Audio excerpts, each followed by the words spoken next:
जय हिंद साथियों, स्वागत है आपका self study classes with Sumit Jain YouTube channel में। सो साथियों, स्टार्ट हो चुका है आज का ये सेशन। सभी लोग आ जाएं और एक बार वीडियो को लाइक जरूर कर दें दोस्तों। इस सेशन से आपको जुड़ना है और इस सेशन से आपको निरंतर दोस्तों जुड़े रहना है। रोज एक क्लास आपकी होती है दोस्तों। कितने बजे होती है? रात्रि 9 बजे। ठीक है, तो जितने भी हमारे साथी हैं जिन्होंने अभी तक वीडियो को लाइक नहीं किया, वो जल्दी से एक बार वीडियो को लाइक कर दें। और स्टार्ट हो चुका है आज का ये सेशन, है ना। और एक बार दोस्तों अपने मित्रों तक शेयर कर दें। जिन्होंने हिंदी साहित्य का ऐप डाउनलोड नहीं किया है अभी तक, वो सभी साथी एक बार हिंदी साहित्य के ऐप को डाउनलोड कर लें प्ले स्टोर में जाकर के, या फिर नीचे लिंक दी है आपके लिए, तो इस ऐप को आप डाउनलोड कर सकते हैं दोस्तों। ठीक है, और साथ ही दोस्तों यहाँ पर आपके लिए सेल्फ स्टडी क्लासेस जो ऐप है इसको भी आप डाउनलोड कर सकते हैं। प्ले स्टोर में जाके आप सर्च कर सकते हैं सेल्फ स्टडी क्लासेस। ठीक है, और यहाँ पर सेल्फ स्टडी क्लासेस में दोस्तों हिंदी साहित्य का पूरा निचोड़ पीडीएफ नोट्स वाला कोर्स लॉन्च किया गया। जिनको भी पीडीएफ नोट्स चाहिए हैं हिंदी साहित्य के पूरे निचोड़ के, यानी कि इंपॉर्टेंट एग्जाम के टाइम क्या पढ़े, ऐसे नोट्स दोस्तों आपके लिए मात्र 999 में आप इस कोर्स को नोट्स प्राप्त कर सकते हैं। ठीक है, और हिंदी साहित्य का डेली टेस्ट सीरीज एक लॉन्च हुई है दोस्तों सेल्फ स्टडी क्लासेस ऐप में, जहां पर आपको डेली टेस्ट सीरीज करवाई जाएगी। वैलिडिटी इसकी 1 वर्ष है। रोज सुबह 8 बजे आपको एक टेस्ट मिलेगा, है ना। तो ये डेली टेस्ट सीरीज में जिनको भी करना है 25 तारीख से स्टार्ट होने वाली है। डेली जिसको भी प्रैक्टिस करनी है तो इस कोर्स में एडमिशन ले सकते हैं। आज दोस्तों यहां पर अपन कुछ प्रश्नों पर चर्चा करेंगे। आपको बताना है सहजयान के प्रवर्तक कौन थे। सहजयान के प्रवर्तक बताना है। फटाफट से सभी लोग बताएंगे। इस प्रश्न का उत्तर आपका क्या हो जाएगा? सहजयान के प्रवर्तक कौन माने जाते हैं? फटाफट से हमको आंसर चयन करना है, लाइक करना है, अपने मित्रों तक शेयर भी करना है। 4 विकल्प हैं, जल्दी जल्दी बताइए। फटाक से उत्तर बताएंगे, थोड़ा सा आगे बढ़ेंगे और यहां पर आपका सीधा आंसर जाएगा सरहपा। ठीक है, ये नंबर आपका सही है। बौद्ध धर्म की जो है सहजयान अथवा वज्रयान शाखा से संबंधित 84 सिद्धों में प्रथम सिद्ध कवि कौन हुए दोस्तों? सरहपा। और सरहपा किस सदी के माने जाते हैं? तो 8वीं। ठीक है, इनको याद करना है। और सरहपा को दोस्तों सहजयान का प्रवर्तक कहा गया। सरोज वज्र या राहुल भद्र, इनको अन्य नामों से इन्हें जाना जाता है, ये भी याद करना। और सरहपा को राहुल सांकृत्यायन ने हिंदी का प्रथम कवि भी माना दोस्तों। ठीक है, सरहपा द्वारा रचित ग्रंथ कौन सा है? दोहा कोश है, इसको याद करना है अपन को। ठीक है, उसके बाद अगला क्वेश्चन आपसे पूछा जाता है कि संदेश रासक के रचयिता कौन है? संदेश रासक के रचनाकार कौन है? बहुत ही अच्छा क्वेश्चन है। इस संदेश रासक ग्रंथ को हजारी प्रसाद द्विवेदी ने, किसने दोस्तों? हजारी प्रसाद द्विवेदी ने इस संदेश रासक ग्रंथ को हिंदी का प्रथम ग्रंथ माना है ना। और इसके रचयिता कौन है ये आपको बताना है। सभी लोग बताएंगे। प्रश्न क्रमांक 2 में लाइक करते रहें, वीडियो को शेयर करते रहें। और संदेश रासक दोस्तों आपको पता है कि इसे आदिकाल का मेघदूत कहा जाता है ना। और ये रचना किसकी है? अब्दुल रहमान की है। ठीक है, वेरी गुड। अपभ्रंश भाषा के समर्थ कवि अब्दुल रहमान ने संदेश रासक नामक ग्रंथ की रचना की। और दोस्तों ये संदेश रासक क्या है? खंड काव्य है। ठीक है, इसको भी याद कर लेना। विक्रमपुर की एक वियोगिनी की विरह गाथा इसमें वर्णित है। खड़ी बोली के प्रथम कवि अमीर खुसरो। ठीक है, और दोस्तों इनका जो पूरा नाम था वो अबुल हसन, है ना। खालिक बारी, 4 दरवेश, गजल आदि इनकी रचनाएं हैं। अगले क्वेश्चन की ओर हम बढ़ेंगे। अगला क्वेश्चन आपसे पूछा जा रहा है कि विद्यापति की कौन सी रचना अभी तक संपादित होकर प्रकाशित नहीं हुई?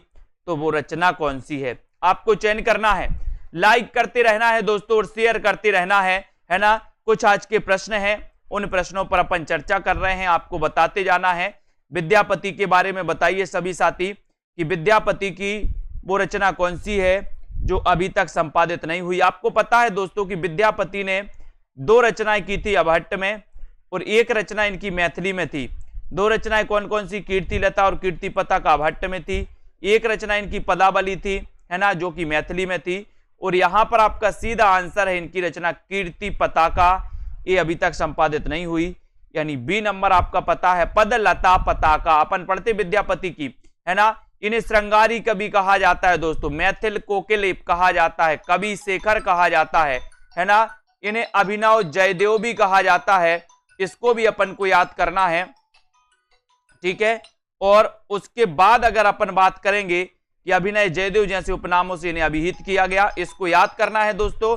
उसके बाद आपको बताना है, अगला क्वेश्चन बताना है कि पदावली की भाषा क्या थी। एक क्वेश्चन आपसे पूछा गया, एक क्वेश्चन हमेशा आपसे बनता है, तो बताइए पदावली की जो भाषा थी दोस्तों वो क्या थी। यहां पर एक रचना है आत्मबोध, किसकी रचना है? तो आत्मबोध के रचनाकार कौन है? गोरखनाथ, ठीक है। यहां पर उत्तर आपको दिख रहा था, बी नंबर आपका यहां पर गोरखनाथ, याद रख लेना, आत्मबोध इनकी रचना है। उसके बाद यहां पर बढ़ेंगे आगे वाले क्वेश्चन पर अपन फोकस करेंगे। एक क्वेश्चन है आपका, माधव हम परिणाम निराशा, एक काव्य पंक्ति के रचनाकार कौन है? आपको बताएंगे, जल्दी से बताओ। पीतांबर दत्त बड़थवाल ने गोरखनाथ की रचनाओं का संकलन किया था दोस्तों, किस नाम से? गोरखबानी नाम से, है ना। और माधव हम परिणाम निराशा एक काव्य पंक्ति किस कवि की है? किस कवि की है? जल्दी से बताएं और एक बार जल्दी से लाइक जरूर कर दें। और दोस्तों सेल्फ स्टडी क्लासेस में एक कोर्स लॉन्च किया गया, daily test series. Daily test series होगी, उस कोर्स में आप 499 में एडमिशन ले सकते हैं। पूरा 1 साल तक आपकी वैलिडिटी चलेगी। आप चाहते हैं कि हम निरंतर और रोज हिंदी साहित्य की प्रैक्टिस करें, तो दोस्तों आप उस कोर्स में एडमिशन ले सकते हैं, पढ़ सकते हैं। माधव हम परिणाम निराशा ये किसकी है? विद्यापति की। बोले हम विद्या के परिणाम से निराश हैं। आपको पता है एक बालक विद्या अर्जित करने जाता है और उसको विद्या अर्जित करने के अनुकूल रिजल्ट नहीं मिलता उसको, तो वो क्या बोलेगा? माधव हम परिणाम निराशा विद्यापति। बोले काय में बेटा? बोले विद्या में, तो विद्यापति, ठीक है। विद्यापति को याद करना है। विद्यापति बिहार प्रांत के दरभंगा जिले के बिप्सी नामक गांव के निवासी थे दोस्तों, ठीक है। इनको याद करना। इनके गुरु के नाम था पंडित हरि मिश्र, ठीक है। पदलता पताका यानी कि पदावली और कीर्ति लता कीर्ति पताका इनकी रचनाएं मानी जाती हैं। अगला ही क्वेश्चन आपसे पूछा गया कि बौद्ध गान और दोहा का संपादन किसने किया? बताएं। अच्छा क्वेश्चन है, वीडियो को लाइक करते चलिए, शेयर करते चलिए। जिनको भी एडमिशन लेना है वो एडमिशन लेकर के अध्ययन कर सकते हैं दोस्तों, है ना। बौद्ध गान और दोहा का संपादन किसने किया है? ये अच्छा क्वेश्चन आपसे पूछा गया है, जल्दी से बताओ किसने किया? राहुल सांकृत्यायन ने, है ना, सूर्यकांत त्रिपाठी निराला ने, या फिर दोस्तों आपको बताना है कि हरप्रसाद शास्त्री या प्रबोध चंद्र बागची ने। तो आपको पता है कि सर इसका जो संपादन किया वो किया हरप्रसाद शास्त्री ने, ठीक है। यहां पर देखो बौद्ध गान और दोहा का संपादन किसने किया? किसने किया भैया? हरप्रसाद शास्त्री ने। दोहा कोश का प्रबोध चंद्र बागची ने। काव्य धारा का राहुल सांकृत्यायन ने। अगला ही क्वेश्चन आपसे पूछा गया है, आपको बताना है कि सिद्ध कवियों द्वारा प्रयुक्त भाषा को कहा जाता है, तो क्या कहा जाता है? डिंगल, पिंगल, अपभ्रंश, अवहट्ट या फिर संध्या? जल्दी से सभी लोग बताएंगे। प्रश्न क्रमांक 7 में आंसर बताना है। 7 में बताइए। ऑल इन वन जी बताएं। सिद्ध कवियों द्वारा प्रयुक्त भाषा को, बोले सर इनकी भाषा को संध्या भाषा कहा जाता है। बौद्ध धर्म की वज्रयान सहजयान शाखा का प्रचार करने वाले सिद्ध कवियों ने संध्या भाषा शैली का प्रयोग अपनी रचनाओं में किया। इनको भी अपन को याद करना है, ठीक है। 84 सिद्धों की संख्या 84, ये क्वेश्चन कई बार पूछा गया। सराहपा की रचना एक दोहा कोश है दोस्तों, है ना। सबरपा कृत एक चर्या पद है ना, इसको भी याद कर लेना। चर्या पद किसकी रचना है? तो सबरपा की है। अगला क्वेश्चन आपसे पूछा जाता है, आपको बताना है कि किस रासो काव्य का मूल वर्ण विषय वीर रसना होकर श्रृंगार रस है? श्रृंगार रस है, तो जल्दी से बताएं। अच्छा क्वेश्चन है। किस रासो काव्य का मूल वर्ण विषय वीर रसना होकर के श्रृंगार रस है? ये आपका प्रश्न है, जल्दी से आपको कमेंट में बताना है। क्वेश्चन बड़ा अच्छा है दोस्तों, सभी लोग बताएंगे। राइट आंसर आपका क्या हो जाएगा, है ना। और लगभग सभी को पता है कि सर बीसल देव रासो ऐसा ग्रंथ है जो श्रृंगारिक रचना है ना, आपको पता है बीसल देव रासो के रचनाकार नरपति नाल हैं, है ना।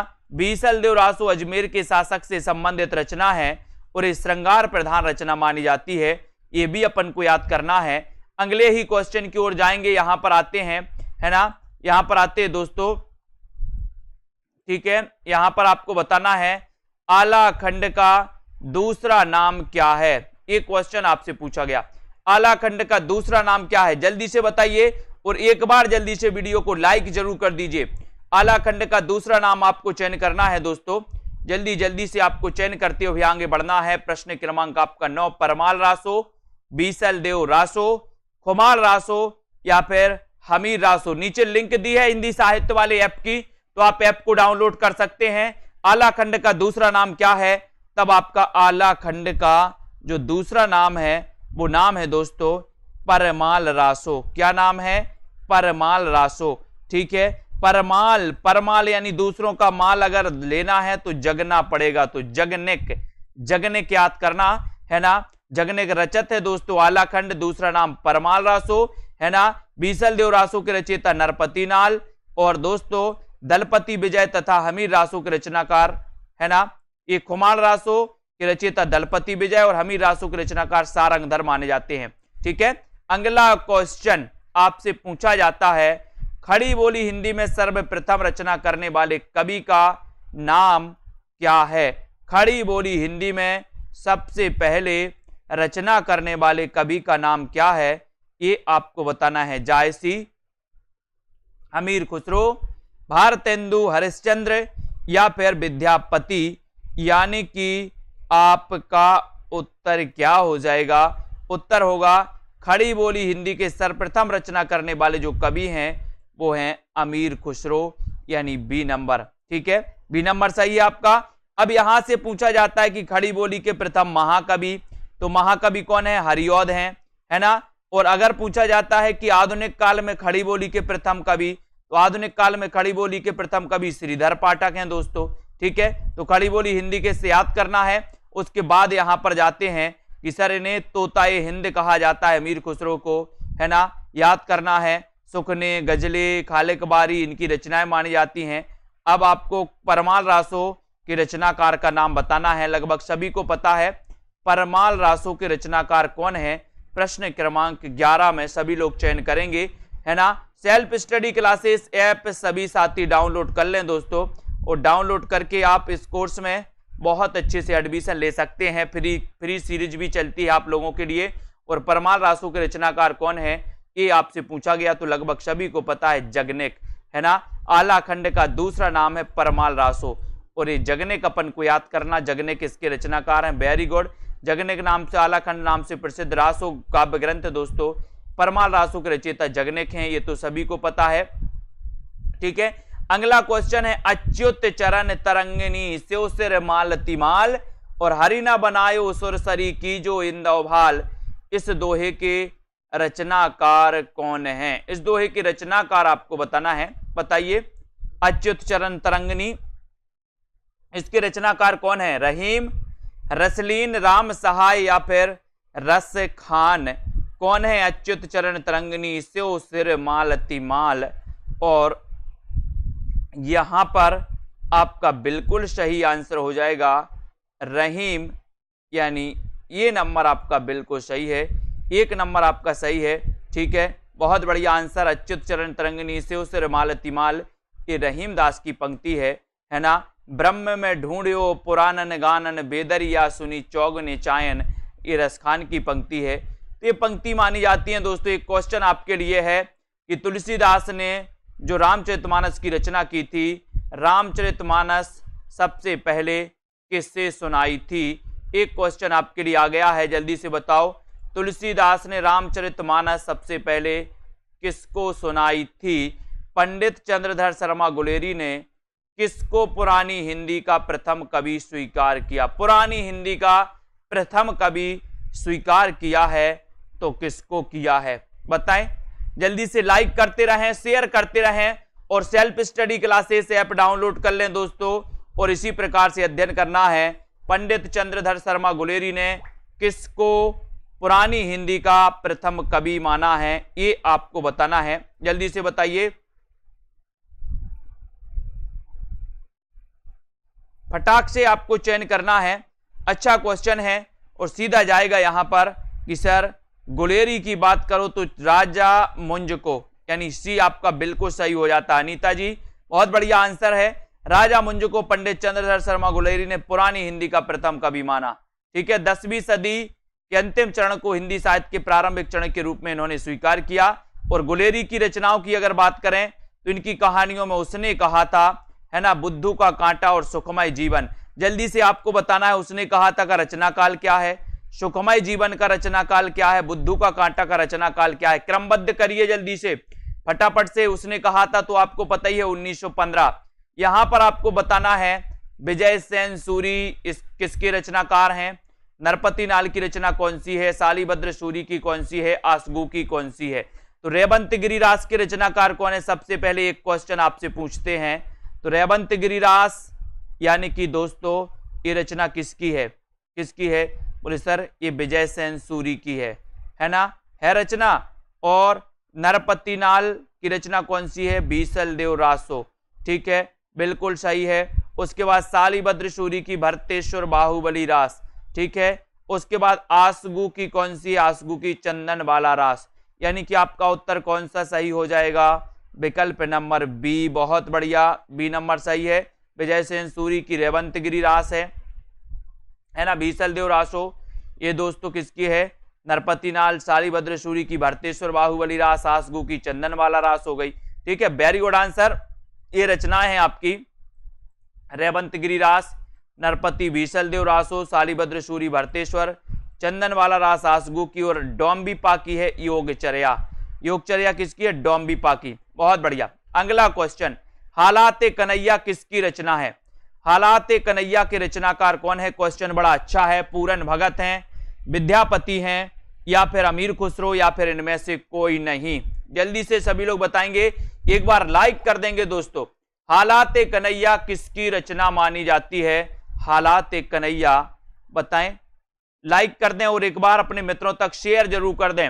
हालाते कन्हैया किसकी रचना है? और जिन भी साथियों को डेली वाले टेस्ट सीरीज में दोस्तों भाग लेना है वो आज ही self study classes app download कर लें। हालाते कन्हैया किसकी रचना है?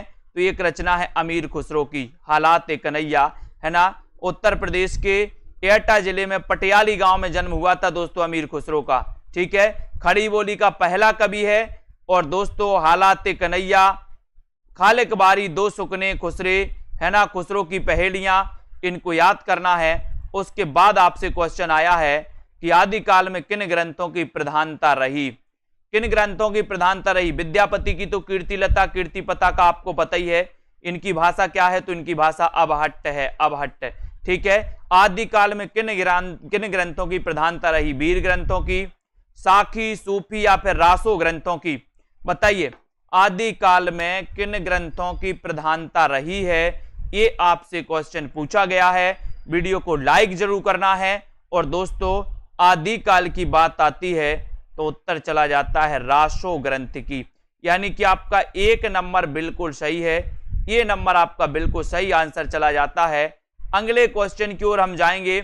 यहां पर देखते हैं सर कि रासो ग्रंथों की प्रधानता रही है आदिकाल में। ठीक है, जिनमें परमाल रासो, पृथ्वीराज रासो, बीसल देव रासो, ये सारे ग्रंथ रहे हैं। लेकिन तत्काल ही एक क्वेश्चन आपसे पूछा जाता है जो आपको बताना है। ये क्वेश्चन है, आचार्य हजारी प्रसाद द्विवेदी के अनुसार 14वीं 15वीं शताब्दी के हिंदुओं, मुसलमानों, सामंतों, शहरों, सेना के सिपाहियों और लड़ाइयों का जीवंत और यथार्थ वर्णन किस कृति में हुआ है? किस कृति में हुआ है ये आपको बताना है। आचार्य हजारी प्रसाद द्विवेदी के अनुसार किस में हुआ है? कीर्ति लता में, कीर्ति पताका में, हमीर काव्य में, या फिर कीर्ति कौमुदी में? उत्तर बड़ा अच्छा है, प्रश्न बड़ा अच्छा है। और आपको पता है कि ये 14वीं 15वीं शताब्दी के हिंदू, मुसलमानों, सामंतों, सेना सिपाहियों की ये हुआ है किसमें? कीर्ति लता, कीर्ति लता में। यानी डी नंबर आपका बिल्कुल सही है। आचार्य हजारी प्रसाद द्विवेदी के अनुसार 14वीं 15वीं शताब्दी के मुसलमानों, सामंतों, शहरों, सेना के सिपाहियों और लड़ाइयों का जीवंत यथार्थ वर्णन विद्यापति की दोस्तों कीर्तिलता में हुआ है। Very good answer.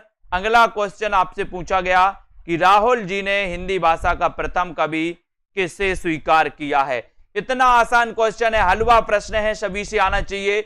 वीडियो को लाइक कर दें और दोस्तों शेयर कर दें अपने मित्रों तक, ठीक है। राहुल जी ने हिंदी भाषा का प्रथम कवि किसे स्वीकार किया है, एक क्वेश्चन आपसे पूछा गया है और आपका सीधा आंसर चला गया कि सर सरहपा को। किसको? सरहपा को। किस सदी के हैं? 8वीं सदी के। पुष्पदंत किस सदी के हैं बताइए? 8वीं सदी के सरहपा। पुष्पदंत किस सदी के हैं आपको बताना है ना, याद करना है दोस्तों। और सरहपा 84 सिद्धों में इनका प्रथम स्थान है ना, ये भी आपको याद रख लेना है। और दोस्तों शालिभद्र सूरी को हिंदी का प्रथम कवि किसने माना? गणपति चंद्रगुप्त ने, ठीक है, ये भी याद करना है। और अगला क्वेश्चन है बीसल देव रासो में किस शैली का प्रयोग किया गया? किस शैली का प्रयोग किया गया? बीसल देव रासो जो कि नरपति नाल की रचना है दोस्तों, अजमेर के शासक से संबंधित है, श्रृंगारिक रचना है।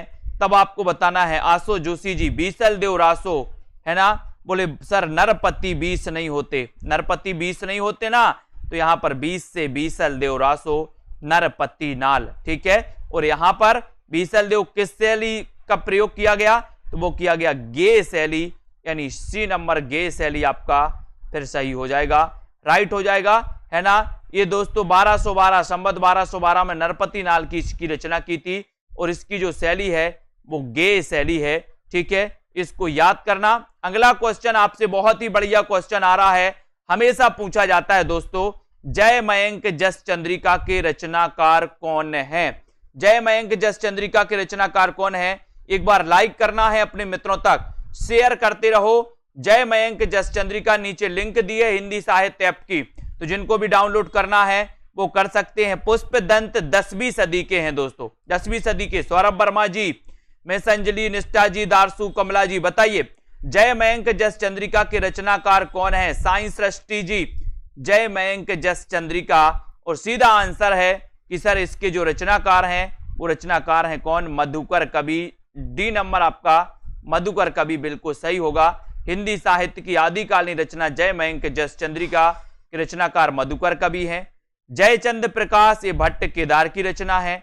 बीसल देव रासो नरपति नाल की है। विजयपाल रासो ये नल्ल सिंह की है दोस्तों, विजयपाल, है ना, अपन ने पढ़ा था ना, विजयपाल रासो नल्ल सिंह, बोले विजय प्राप्त करना है तो नल्ल उखाड़ दो, नल्ल उखाड़ देना है अपन को, ठीक है। सूची ए से सूची 2 को मिलान कीजिए। बीसल देव रासो के रचनाकार कौन है? पृथ्वीराज रासो के कौन है? परमाल रासो के कौन है? और खुमार रासो के रचनाकार कौन है? जल्दी जल्दी से बताइए, नॉर्मल क्वेश्चन है दोस्तों, सभी से बनेंगे। बीसल देव रासो एक किसकी रचना है? बोले सर बीसल देव रासो ये नरपति नाल की है, सभी को पता है।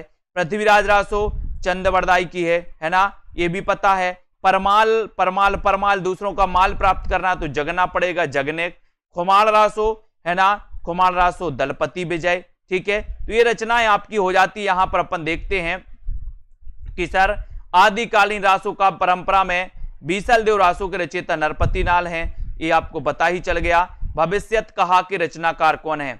अपन ने कई बार पढ़ा है कि भविष्य के लिए हमें धन का संचय करना है। काय का संचय करना है? भविष्य के लिए धन का संचय करना है। तो भविष्यत कहा के रचनाकार कौन है? प्रश्न क्रमांक 22 में आपको चयन करना है। वीडियो को लाइक करके शेयर जरूर कर दें दोस्तों, और ऐप को डाउनलोड कर लें। हिंदी साहित्य के लिए एक डेली टेस्ट सीरीज लॉन्च की गई है, जिसमें आपको डेली टेस्ट पेपर मिलेगा दोस्तों, है ना। 30 नंबरों का 30 क्वेश्चन का डेली टेस्ट पेपर आपको करवाया जाएगा 365 दिन, यानी कि 1 साल डेली, है ना। और इसकी प्राइस क्या रखी है? 499। ये 499 में आपको डेली टेस्ट मिल रहा है हिंदी साहित्य का। तो जिन भी साथियों को इस कोर्स में प्रैक्टिस करना है, ये 25 सितंबर से स्टार्ट हो रही है सीरीज, तो आप दोस्तों ऐप में जाकर के इस कोर्स में एडमिशन ले सकते हैं। भविष्यत कहा धनपाल, धन की चिंता है दोले सर, धनपाल, ठीक है, बहुत बढ़िया। अगला क्वेश्चन आता है, पृथ्वीराज रासो महाकाव्य के रचनाकार कौन है? जब तक अपन ने देखे कि हिंदी साहित्य के आदिकाल के अपभ्रंश भाषा के कवि धनपाल की रचना है। पयोमचर्यु, रिठ्ठलैमीचर्यु, नांग कुमार चर्यु, ये स्वयंभू की रचना है। स्वयंभू को हिंदी का प्रथम कवि माना किसने? राम कुमार वर्मा ने, है ना। महापुराण पुष्पदंत की रचना है। दोहा को सिद्ध सरहपा की रचना है, ठीक है, याद रख लेना है। और सरहपा को हिंदी का प्रथम कवि किसने माना? तो राहुल सांकृत्यायन ने माना। Very good. पृथ्वीराज रासो को महाकाव्य के रचयिता चंद्रवरदाई हैं, सभी को पता है। और दोस्तों ये जो पृथ्वीराज रासो है इसको याद कर लेना, ये हिंदी का प्रथम महाकाव्य है, ठीक है, ये याद करोगे। उसके बाद विद्यापति ने कुल कितने ग्रंथों की रचना की है? एक अच्छा क्वेश्चन आपसे पूछा गया, कुल कितने ग्रंथों की रचना की है विद्यापति ने? जल्दी से आपको बताना है। ये क्वेश्चन भी कई बार पूछा गया। आपको पता है दोस्तों कि 2 इनके ग्रंथ अभट्ट में है ना, एक इनका ग्रंथ मैथिली में है, बाकी 13 ग्रंथ इनके काय के हैं संस्कृत में है। तो अब बताइए कुल मिला के कितने ग्रंथ हो गए? 2 अभट्ट के हो गए, एक मैथिली का, सो 3, और 13 संस्कृत के, तो कुल मिला के कितने हो गए? 16। कितने हो गए? 16, ठीक है। तो ये आपको याद रख लेना है, ये 16 यानी सी नंबर आपका सही है, 16 सही है। बंगाल के शासक सेन के आश्रय में रहते हुए विद्यापति ने कुल 16 ग्रंथों की रचना की थी, है ना। श्रृंगार काव्य कौन सा है दोस्तों? श्रृंगार काव्य, है ना। यहां पर श्रृंगार काव्य तो सभी को पता है कि सर बीसल देव रासो ये श्रृंगार काव्य है। Very good. अगले क्वेश्चन की ओर बढ़ते हैं। आदिकालीन साहित्य में दोस्तों मैथिली बोली के लोकप्रिय कवि कौन है? अच्छा क्वेश्चन है। मैथिली के लोकप्रिय, मैथिली को आपको पता है, मैथिली को दोस्तों संविधान की 8वीं अनुसूची में शामिल किया गया मैथिली को, है ना। तो मैथिली के लोकप्रिय कवि कौन है? ये क्वेश्चन आपसे पूछा गया, बहुत ही अच्छा क्वेश्चन है। वीडियो को लाइक करके शेयर कर दो एक बार अपने मित्रों तक।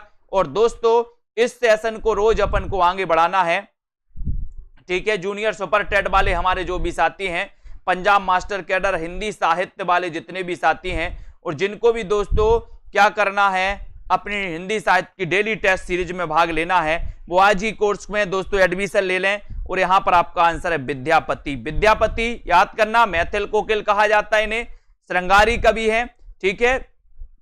और कवि शेखर, अभिनव जयदेव भी इन्हें कहा जाता, लगभग सभी को पता हो गया है अब तो, कई बार अपन जब पढ़ चुके हैं। पुष्पदंत की कौन सी रचना नहीं है?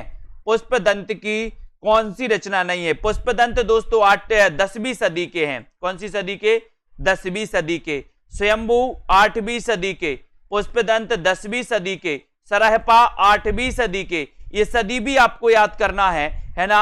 अब बताना है कि पुष्पदंत की कौन सी रचना नहीं है, जल्दी से चयन करना। महापुराण, जय कुमार चर्यु, जस हर चर्यु, या फिर पयोम चर्यु, यानी कि 27 का आंसर आपको चयन करना है। वीडियो को लाइक करके शेयर जरूर करना है दोस्तों, है ना।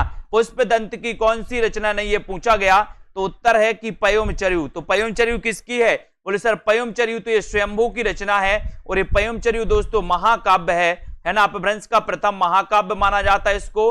राम काव्य पर आधारित महाकाव्य पयोम चर्यु किसका है? स्वयंभू का है ना। बाकी जय कुमार चर्यु, महापुराण, जसहर चर्यु, ये सभी पुष्पदंत की रचना है, और पुष्पदंत 10वीं सदी के माने जाते हैं। इनको याद करना है।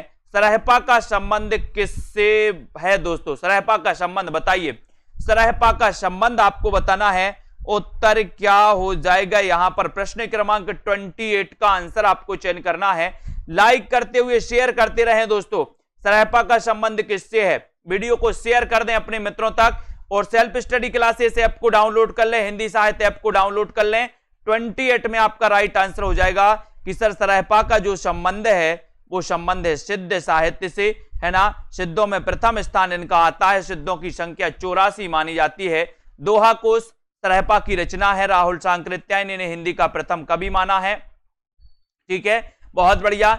अगला क्वेश्चन यहां पर आता है कि शिलांकित कृति कौन सी है? ये शिलांकित कृति आपको बताना है। पाहुड़ दोहा, राउल बेल, प्राकृत पेंगलम, या फिर वर्ण रत्नाकर, कौन सी शिलांकित कृति है?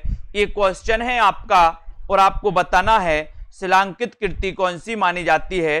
सभी लोग बताएंगे। रोशनी यादव जी, कुमकुम शर्मा जी, संगीता जी, ब्रजेश कुमार जी। प्रश्न क्रमांक 29 में, और 29 में शिलांकित यानी कि शिला पर जो अंकित कृति है, और वो अंकित कृति है राउल बेल। कौन सी है? राउल बेल। है ना। इसके रचनाकार कौन है साथियों? इसके रचनाकार है रोड़ा कवि। कौन है? रोड़ा कवि हैं, इनको याद करना है। और दोस्तों ठीक है, ये याद कर लेना, नक्सिक परंपरा, नक्सिक वर्णन की परंपरा का प्रारंभ होता है इसी से, राहुल बेल से। ठीक है, शालिभद्र सूरी की रचना का नाम क्या है? शालिभद्र सूरी की रचना का नाम क्या है? तो आपको बताना है, चयन करना है। क्वेश्चन बड़ा अच्छा है, शेयर कर दो एक बार सभी साथियों। कुरैशी जी, सरोज जी, जल्दी से शेयर कर दो। शशि जी, ज्ञानेश जी, है ना, कुमारी रीनू जी। और 30 का आंसर चला जाता है कि सर शालिभद्र सूरी, जिन्हें गणपति चंद्रगुप्त ने हिंदी का प्रथम कवि माना है ना, इनकी रचना है भरतेश्वर बाहुबली रास। एक रचना बाहुबली बस है दोस्तों, एक बाहुबली रचना किसकी है ये पूछा जाता है, तो एक बाहुबली रचना जैनेन्द्र कुमार की एक बाहुबली है, केवल बाहुबली। यहां पर भरतेश्वर बाहुबली रास है, लेकिन केवल बाहुबली एक जैनेन्द्र कुमार की रचना है। और यहां शालिभद्र सूरी, जो कि हिंदी के प्रथम कवि गणपति चंद्रगुप्त ने माना, है ना। भरतेश्वर बाहुबली रास जो कि दोस्तों हिंदी की प्रथम रचना गणपति चंद्रगुप्त ने माना। वेरी गुड, बहुत अच्छे से आप लोग पढ़ रहे हैं। और दोस्तों इसी प्रकार से पढ़ते रहें, प्रैक्टिस करते रहें। प्रैक्टिस जिनको भी लगाना है तो एक लॉन्च किया गया है daily practice set, daily practice आपसे करवाया जाएगा सुबह 8 बजे, है ना। 25 सितंबर से आपका ये कोर्स दोस्तों शुरू हो जाएगा। अमीर खुसरो किस नाम से जाने जाते हैं, ये क्वेश्चन है आपका, तो जल्दी से बताएंगे उत्तर क्या है। तो फटाक से प्रश्न क्रमांक 31 में, और 31 में आपका राइट आंसर हो जाएगा कि सर अमीर खुसरो, ये जो रचना है, ये रचना है तूतीय हिंद, है ना। सॉरी, अमीर खुसरो ये जो जाने जाते हैं तूतीय हिंद के नाम से जाने जाते हैं, यानी कि आपका 1 नंबर सही हो जाएगा। तूतीय हिंद के नाम से जाने जाते हैं, ये नंबर। एक क्वेश्चन याद रखते ना दोस्तों, है ना। चिश्ती संप्रदाय में दीक्षित हुए थे, जन्म हुआ था पटियाली नामक ग्राम में। तूतीय हिंद के नाम से जाने जाते, हिंदुस्तान की तूती कहा जाता है इन्हें, तूती। ठीक है, इनको याद करना। उपदेश रसायन रास के रचनाकार कौन है? अच्छा क्वेश्चन है, उपदेश रसायन रास के रचनाकार कौन है? सभी लोगों को शेयर करना है अपने मित्रों तक। उपदेश रसायन रास के रचयिता कौन माने जाते हैं? जिनदत्त सूरी, जिनधर्म सूरी, शालिभद्र सूरी या फिर धनपाल? उपदेश रसायन रास के रचनाकार कौन माने जाते हैं?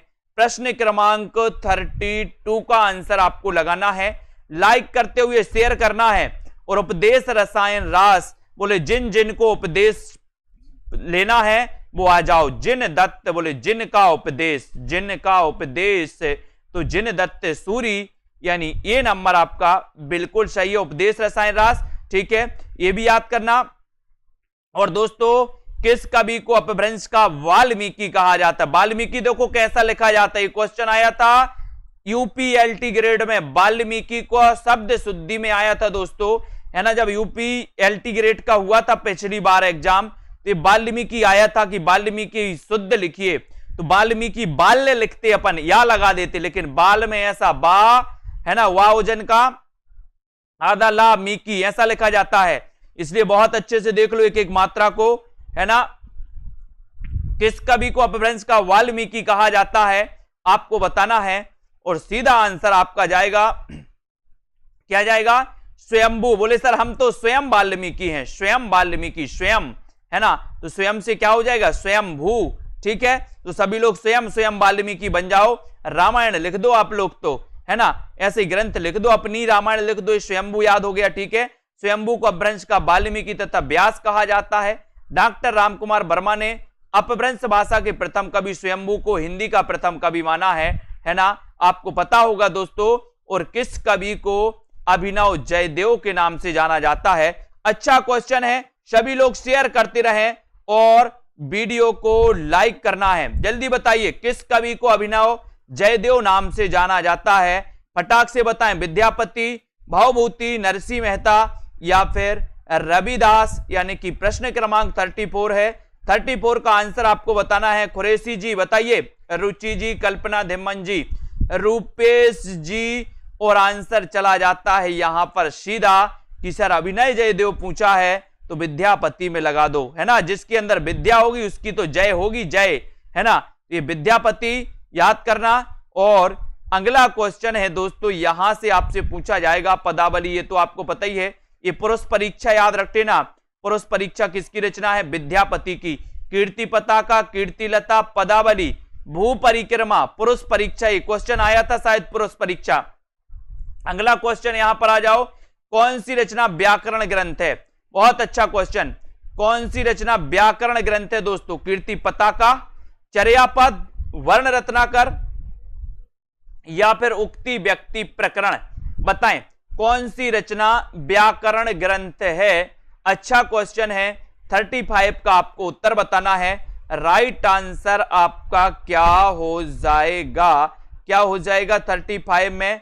और सीधा सीधा आंसर आपका जा रहा है कि सर जो व्याकरण ग्रंथ है वो व्याकरण ग्रंथ कौन सा है? उक्ति व्यक्ति प्रकरण। उक्ति व्यक्ति प्रकरण। और इसके रचनाकार कौन है? तो इसके रचनाकार हैं दामोदर शर्मा। बोले उक्ति व्यक्ति में तो दम होती है, दम होती है तो दामोदर शर्मा।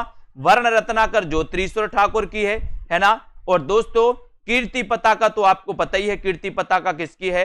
बोले सर ये तो विद्यापति की है। एक क्वेश्चन है चर्यापद किसकी है? बताइए। चर्यापद के रचनाकार, पद पूछा है इसलिए कंफ्यूज नहीं होना। प्रबंध चिंतामणि के रचयिता का नाम बताना। प्रबंध चिंतामणि है ना, प्रबंध की चिंता है। सभी को बताइए। प्रश्न क्रमांक 36 में लाइक करके शेयर करना है। और उत्तर क्या हो जाएगा दोस्तों? आपको पता है कि कल यानी कि 25 सितंबर से 25 सितंबर से एक डेली टेस्ट सीरीज लॉन्च हो रही है, जिसका कोर्स का प्राइस मात्र 499। 365 दिन आपके लिए डेली एक टेस्ट आएगा। डेली टेस्ट आपको लगाना होगा है ना। और अपनी प्रैक्टिस को हिंदी साहित्य को बढ़ाना होगा। पूरे 365 दिन तक मात्र 499 में इस सीरीज में, इस प्रैक्टिस सेट में आप भाग ले सकते हैं, अध्ययन कर सकते हैं। कोर्स लॉन्च हो गया है। इस कोर्स में लॉन्च हो गया, आज ही एडमिशन ले सकते हैं। 25 तारीख से स्टार्ट हो जाएगा। प्रबंध चिंतामणि के रचयिता का नाम क्या है? तो मेरू तुंग। बोले मेरू के प्रबंध की चिंता है। मेरू पर्वत शिखर होते ना, उसके प्रबंध की चिंता है, चिंता। तो प्रबंध चिंतामणि मेरू तुंग है ना, याद करना। और यहां पर आते हैं, ये क्वेश्चन हमें याद आ गया कि अभिमान मेरू किसे कहा जाता है? अभिमान मेरू, मेरू से आ गया याद। अभिमान मेरू किसे कहा जाता है? बताइए जल्दी से। आगम बे अपुराणे पंडित मान बहंती, पक्क श्रीफल अलिया जिम बाहे रित भ्रमयंती। ये काव्य पंक्तियां बताना है। ये काव्य पंक्तियां किसकी हैं? आगम बे अपुराणे है ना। पंडित भी आपको बताना है। जल्दी से बताएं उत्तर आपका क्या हो जाएगा? 37 का आंसर बताना है। 37 में क्या आंसर आपका सही होगा? 37 का। और आपको पता है कि अभिमान मेरू कहा जाता है किसको? पुष्पदंत को। पुष्पदंत को कहा जाता है। Very good. बी नंबर कंडपा आपका सही हो जाएगा। आगम वे अपुराणे पंडित मान वहंती, ये जो पंक्ति है ये कंडपा की मानी जाती है दोस्तों, है ना।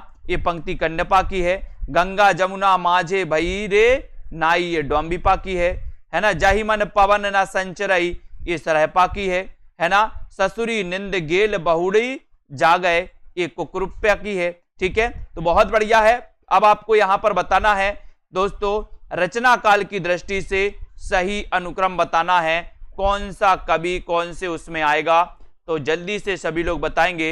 इतना तो आपको पता है कि सर स्वयंभू 8वीं सदी के हैं, पुष्पदंत 10वीं सदी के हैं, तो निश्चित ही स्वयंभू के बाद पुष्पदंत आएंगे, है ना। तो यहां पर आप देखो, यहां पर आपने देखा होगा कि स्वयंभू, पुष्पदंत, अद्दहमाण और हेमचंद्र, है ना। ये याद करना है। स्वयंभू 8वीं सदी के हैं, पुष्पदंत 10वीं सदी के, अद्दहमाण 12वीं 13वीं शताब्दी के हैं दोस्तों, है ना। और उसके बाद हेमचंद्र 11वीं शताब्दी के माने जाते हैं, है ना।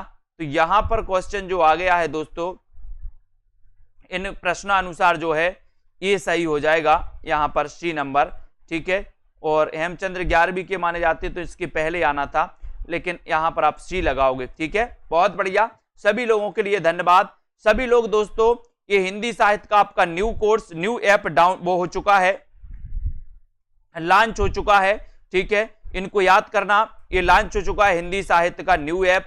इसको दोस्तों आप क्या कर सकते हैं, इंस्टॉल कर सकते हैं। साथ ही सेल्फ स्टडी क्लासेस का ऐप तो आपके पास हो गई, सेल्फ स्टडी क्लासेस ये ऐप आप डाउनलोड कर सकते हैं दोस्तों।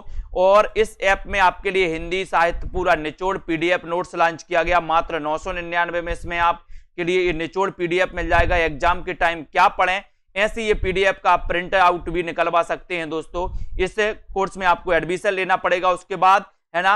और हिंदी साहित्य की डेली टेस्ट सीरीज लॉन्च हो चुकी है, जो कि दोस्तों आपकी 25 तारीख से स्टार्ट हो जाएगा, है ना। वैलिडिटी 1 वर्ष की रहेगी, पूरी 1 साल की। जिनको भी एडमिशन लेना है, निरंतर अभ्यास करना है, रोज दोस्तों एक टेस्ट लगाना है, तो आप इसमें एडमिशन ले सकते हैं। रोज सुबह 8 बजे एक टेस्ट आपके ऐप पर आएगा, ठीक है। संगीता प्रजापति जी, रश्मि जी, ममता जी, हर्षिता, दारसू जी, रेसू जी, आशा जोशी जी, विश्वास मलिक, उषा जी, है ना, सुलेखा शिवंगी जी, प्रमोद जी, विद्या अर्चना जी, उदय जी, सुमित जी, इंटरटेनमेंट दारसू लालदास, बीनू जी, रेसू सीमा जी, दारसू पूनम जी, मीनाक्षी, अजय कुमार जी, सभी साथियों के लिए धन्यवाद। कमल जी, उपासना जी, अजय जी, ठीक है, और विजय लक्ष्मी जी, वेरी गुड। सभी साथियों की, निष्ठा त्रिवेदी, पंकज सिंह यादव जी, छाया जी, संगीता, पिंकी जी, उदय, लवली ठाकुर जी, मुकनद जी, रुचि जी, रूपेंद्र जी,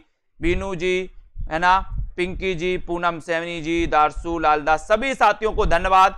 वीडियो को लाइक करके अपने मित्रों तक शेयर करते रहें, पढ़ते रहें इसी प्रकार से, ठीक है। MS जी बघेल, है ना, सविता, अवधेश कुमार जी, वेरी गुड, बहुत बढ़िया। MR अरविंद जी, है ना, आयशा जी, शशि जी, सविता, रुचि, सभी साथियों को धन्यवाद।